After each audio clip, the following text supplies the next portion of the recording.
वसई विरारमध्ये भाजप शिवसेना एकत्र लढणार आहेत। महायुतीचे 115 उमेदवार निवडणुकीच्या रिंगणात आहेत। महायुतीच्या 115 उमेदवारांकडून अर्ज सुद्धा दाखल करण्यात आलेले आहेत। वसई विरारमध्ये भाजप शिवसेना एकत्र लढते। महायुतीचे 115 उमेदवार निवडणुकीच्या रिंगणात उतरणार आहेत। महायुतीच्या सर्व उमेदवारांकडून अर्ज दाखल करण्यात आलेले आहेत।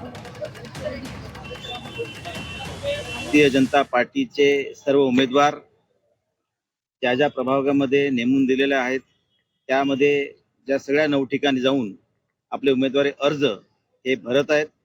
आणि आज शेवटचा दिवस असला तरी सुद्धा आज काल रात्रीपर्यंत जी काय अनिश्चितता होती ती पूर्ण झालेली आहे, निश्चिती झालेली आहे। आणि त्यामुळे आता सर्व उमेदवार मोठ्या उमेदीने जोशाने इथे आले आहेत आणि मोठ्या चांगल्या वातावरणामध्ये पूर्ण कार्यकर्त्यांच्या सोबतीने आम्ही इथे सगळ्यांचे फॉर्म भरलेले आहेत।